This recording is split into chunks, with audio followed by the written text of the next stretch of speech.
Entonces nunca más la política contingente, que es como se le llama al esfuerzo de tentar el poder, digamos, por la vía de las elecciones, o una dosis de poder. Mira, tengo para bien de mi persona, sí, o satisfacción, que muchas personas en las calles me siguen diciendo senador, ajá, ¿no? Presumo que ese debe ser un grato recuerdo de mi gestión o un reconocimiento de ella. Pero además ya no existen senadores en general, porque no, después del 92... En general ya no existen, de manera que sí, será pues que me quedo, todos senadores como los militares o como los sacerdotes. Sí, en pero el no se ha cargo, sentido, ¿no? No, la verdad que no, por una razón muy sencilla, sí, porque cuando vino el golpe, yo ya estaba trabajando en Naciones Unidas sí, como relator especial de la Comisión de Derechos Humanos, que me eligió su presidente inclusive. Allí permanecí trabajando hasta el año 2005, sin renunciar a vivir en mi país, ¿no es cierto? Más bien puse una secretaría en Ginebra que estuvo a cargo primero de Gino Costa y luego de Miguel de la Lama, y por consiguiente me reincorporé a mis actividades en la Católica, sí, pero ya no a tiempo completo, porque había puesto un centro de investigación, me fui convocado por la Comisión Andina de Juristas, y además ya tuve tiempo para dedicarme a una de las cosas que son parte de mi identidad humana, que es la música, ¿no es cierto? Sobre todo como promotor de ópera, de zarzuela, de conciertos sinfónicos corales. Y de manera que mi vida se hizo muy intensa. Otros intereses muy diversa. resultaron mucho pero más. yo sí diré que la política nunca dejó sí, de interesarme como análisis. Por eso decía contingente, la política contingente ya no. No. Bueno, pero en este caso, y ese es el motivo de la invitación, usted ha presidido una comisión que terminó sus funciones el 5 de diciembre, pero que debió revisar los ascensos y los pases al retiro producidos en los institutos armados durante el gobierno pasado. Sí. Más que revisar, fue evaluar. Evaluar. Sí, porque la revisión es un poco la forma, pero ya la evaluación es mucho más complicado, ¿no? Porque es el fondo, la forma y los procesos. Para que nuestros televidentes estén informados, ¿quién le dio el encargo a la comisión y digamos, cuándo empezó sus funciones? Bueno, el encargo salió por resolución suprema del Ministerio de Defensa. El ministro de ese entonces, Mariano González, me convocó y después convocó al grupo. Después tuvimos contacto con el propio presidente Kuczynski, yo lo visité. Fue una reunión gentil. O sea, en agosto se hizo No, esto comenzó el 30 de agosto, o sea, a fines de agosto, y entramos en funciones el 4 de septiembre. Inexorablemente era una comisión ad honorem que tenía un plazo fijo de entrega. Pues en 3 meses. 3 meses, pero tuvimos que dedicarnos a tiempo completo, no había otra posibilidad. La comisión la integraron, además de usted que la presidía, Ángel Delgado y luego militares de alta gradación, uno por cada, arma. El general Bobbio por el ejército, el almirante Navash por la marina y el general Rodrigo por la aviación.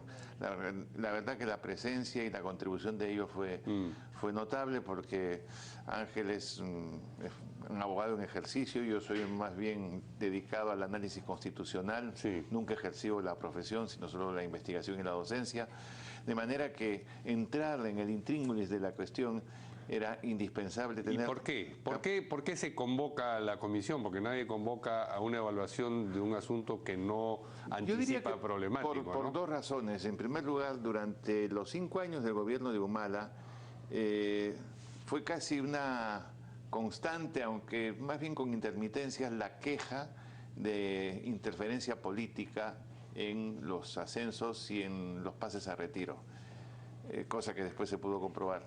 Eso por un lado. Y por otro lado, porque en el plan de gobierno de PPK aparecía en una de sus páginas la necesidad de recuperar el orden en los ascensos, las Fuerzas Armadas, ¿no? Y sobre todo de respetar el orden de méritos, cosa que Kuczynski lo reitera en su discurso del 9 de diciembre del año pasado.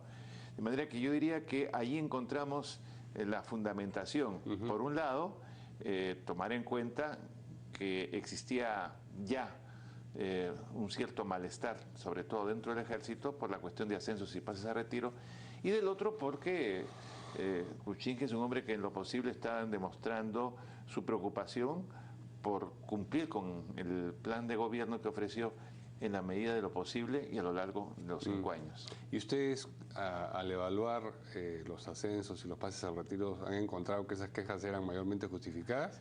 Hemos encontrado, a ver, en el caso de la Marina no, realmente la Marina es... ¿Ha sido más institucional? Es muy institucional, muy ordenada, con un lujo de abrir las puertas para informar con lujo de detalles. En la aviación habían ciertos problemas, particularmente en la rivalidad existente entre el comandante general en ejercicio, el general Arévalo, y quien iba a sucederlo, el general Valdés, que finalmente pues lo sacaron del juego y lo pasaron a retiro, ¿no? Y luego 4 o 5 casos más. Pero en el ejército. En el ejército, en primer lugar, recibimos 97 solicitudes, las que llegaron dentro del tiempo, porque otras ya no se pueden descartarlas porque fuera, no llegaron en el plazo. Y además tampoco entramos a conocer aquellas resoluciones que estaban judicializadas, de las cuales 12, inclusive 12, que es un número realmente extraordinario, ¿no? Ya habían sido atendidos por la justicia ordinaria en el sentido de ordenar la reincorporación de estos oficiales que habían sido afectados en sus derechos. De tal manera que ya el número indicaba una cierta desazón y lógicamente cuando pedimos la documentación, porque en esto sí quiero ser muy claro y muy preciso, este trabajo no hubiera podido tener el resultado que alcanzó si no hubiera sido por la gran colaboración del Ministerio de Defensa. Se ha trabajado. Tanto en Marina como en los aviación, 3 casos se ha trabajado. Porque uno piensa cuando va a investigar un instituto armado... No, porque hay una cerrazón. Dentro de los que nos han asesorado, habían civiles, habían militares, aviadores, marina, etcétera, pero el sentido de colaboración, de información, había un cierto temor de que nos fuesen a ocultar. No ocultaron nada. O sea, entregaron todo lo que tenían y también lo que no tenían y debían tener porque no les había sido entregado o había desaparecido. ¿No? ¿Ha desaparecido mucho? Bueno, las actas de un proceso íntegras, la del año 11 para el 12, o sea, fue el debut del gobierno de Humala, ¿no? Coincidentemente, ¿el número de quejas de ese año es el más elevado? ¿O? No, es que ahí comienza un poco, digamos, el manejo con interferencia política, porque, digamos, era el año en que había que facilitar que quienes estaban en el grado de coroneles se presentasen a brigadas. Estaban desbloqueando el camino para que llegaran a generales. O sea, fue un trabajo hecho con habilidad. ¿Ah, sí? Pero es que, bueno, la habilidad correspondía justamente al coronel Villafuerte, que fue al que el presidente le encargó en primer lugar que facilitase. Es inequívoco que ha sido Villafuerte, según lo que ustedes han investigado, quien... Sí, tan inequívoco que mira, fue el arquitecto de todo esto. A los 9 días, a los 9 días de estar en la presidencia, Humala pasa al retiro al comandante general en ese entonces, general Ripalda, el general Paul da Silva, y entra a la comandancia un general que no le correspondía, pero que era de la promoción del señor Villafuerte, el general Ripalda. Está 1 año y cuando ya él tiene que pasar al retiro, Villafuerte se las ingenia para que lo ascienda y pase a la comandancia general, ascenso en el sentido de pasar a la comandancia general, otro miembro de su promoción del año 77, el general Moncada, dejando sin posibilidad de tener acceso a la comandancia general a 2 promociones, la promoción del 78 y la del 79, que les hubiera correspondido a alguna de las promociones. O sea que, y el general Moncada permanece 2 años, o sea que durante 3 años se va armando, como se dice, se va vistiendo bien la camita para que progresivamente, como que no quiere la cosa, fuesen ascendiendo, ¿no? Porque el camino se limpiaba, la promoción del presidente Humala y la promoción de su hermano. Y en el caso, claro, de la promoción del presidente Humala, uno piensa, eran los conocidos del presidente Humala, pero en el caso de la promoción de Antauro, ¿por qué? ¿Es sencillamente porque venía muy cerca o porque a través de Antauro se presume que había algún conocimiento de alguno de los militares o porque Antauro seguía teniendo algún tipo de peso en el gobierno? En términos objetivos, por favor. La promoción de Antauro tenía buen predicamento dentro del ejército. y buen predicamento inclusive con Antauro, cosa que no sucedía con el propio Humala. Entonces ahí se daba necesariamente una alianza interna entre dos promociones que al ayudarse mutuamente y vinculadas como estaban por los dos hermanos, podían ascender más rápidamente, cosa que se logra con el Decreto Supremo 009, que determina que esas dos promociones, los generales de brigada no necesitan 5 años, sino 4 años para ascender al grado inmediato superior. ¿Solo esas dos promociones o a partir de esas dos promociones? Es que lo que pasa es que ese decreto 009, que felizmente el gobierno ya lo está derogando con el proyecto que ha enviado ayer al Parlamento, establece en los anexos 3 modos diferenciales de una transición para acomodar lo que se había previamente modificado, que era que ya no necesitaban 38 años para pasar al retiro, sino extendían a 40. Entonces se armaba un proceso de transición. Y en ese proceso de transición, el anexo correspondiente al ejército precisaba que las promociones que podían ascender con menos tiempo de servicios en el grado de brigada eran justamente las promociones 84, 85. Ese fue tal vez uno de los casos más burdos, si cabe el término, de ver cómo políticamente se estaban creando las condiciones para un control político del ejército. Esa es la otra parte de toda esta reflexión. Usted ha dicho además que en la investigación o en la evaluación se encontraron con testimonios de personas que les decían, y expresidente Humala, cuando era presidente, les habló de quedarse 15 años. Bueno, no tanto, ya era presidente electo. Ya era presidente electo. Ya era presidente electo y fue una actividad pública en el homenaje que le hace su promoción. Cuando le entregan el famoso bastón. No, eso es posterior. Ah, ok. ¿No? Pero me estoy refiriendo a una ceremonia que se da en un local militar el 9 de julio del 11. Y es ahí cuando él hace la distinción, ¿no? Bueno, el presidente Humala nunca destacó por dotes oratorias, ¿no es cierto? Entonces él dice, miren, la hoja de ruta, eso se ha servido para ganar las elecciones y para que haya crecimiento económico que va a favorecer a la inclusión. Pero el proyecto verdadero sigue siendo la gran transformación. Y la gran transformación no se puede resolver en 5 años, porque hay demasiadas cosas por hacer, y ahí se manda todo un speech contra los gobiernos precedentes, se va a la historia, etcétera. Entonces dice, se necesitan 15 años, ¿no? Y este proyecto de 15 años tengo que hacerlo con ustedes. Y se dirige directamente a su promoción. Claro, es que es un plan de gobierno. Claro, ahí, ¿no? y sus 15 años, ¿cómo se suman?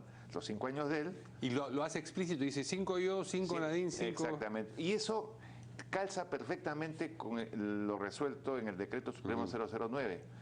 Porque si su promoción, en lugar de ascender el año 19, se quedaba a muy corto plazo en la comandancia y en los controles de las regiones militares, recién pasaba al retiro el año 23, o sea, le da un techo inmenso, sí, ¿no es cierto?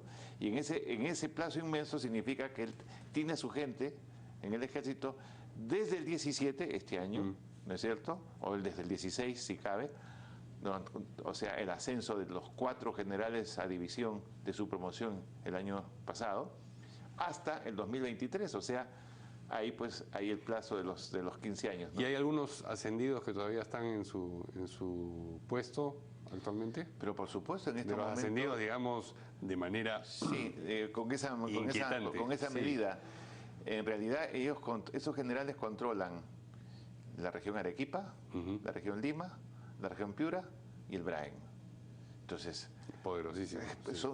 Tienen un poder inmenso. Ahora, una cosa también hay que decirla. Se trata en algunos casos de oficiales que tienen trayectoria. Sí. El problema es que su ascenso no tenía por qué haber sido favorecido en los términos en que lo fue. Porque eso, evidentemente, solo se pudo conseguir con la otra medida. A ti te asciendo rápido, pero para que yo sea rápido, a ti te mando al retiro. Y entiendo que esos ascensos no pueden revisarse, en el sentido de que quien fue ascendido no puede ser pasado al retiro, sí. No, es que mira, hay una cosa bien interesante, tú lo acabas de decir, porque algunos oficiales malinterpretan el artículo 174 de la Constitución. Antes, a un oficial del Ejército, de la Marina de la Aviación, se le podía degradar. ¿No ¿no es cierto? Se le arrancaba inclusive los galones, una ceremonia realmente espantosa. Ominosa. Ominosa. Sí. Eso se ha eliminado y la Constitución dice que se debe respetar el grado y los derechos correspondientes a las pensiones, etcétera. Eso es lo que dice la Constitución, pero no se refiere para nada a quien debe ascender y deja de ser ascendido o a quien pasa al retiro. Entiendo. Eso puede ser conocido por 3 vías. La vía judicial, la vía administrativa, si el pase a retiro ha sido dentro del año precedente, o, como hemos propuesto nosotros, vía una ley especial en casos en que el no ascenso o el pase a retiro tiene 2 o 3 años de antigüedad. Bien, se nos ha agotado el tiempo a pesar de que había más materia. Sí, por supuesto, para bien seguir, encantado. pero en fin, lo vamos a invitar próximamente para seguir conversando, porque esto va a tener, cuando se apruebe lo que se ha propuesto ahora, va a tener más impacto. Brevemente, en primer lugar, sí. Congratularme de la decisión del gobierno de haber enviado este proyecto que modifica el artículo 7º de la Ley de Ascensos. Creo que es un buen comienzo. Se han demorado un poquito, pero nos están haciendo caso. Y luego también la actitud del Congreso, la Comisión de Defensa, que ha sido muy amplia en la comprensión del informe. Muy bien, no bien se apruebe, entonces vamos a conversar y seguir conversando sobre estos temas. Gracias a Enrique Bernales por esta entrevista. Nos vemos el lunes aquí en De 6 a 9. Buenos días.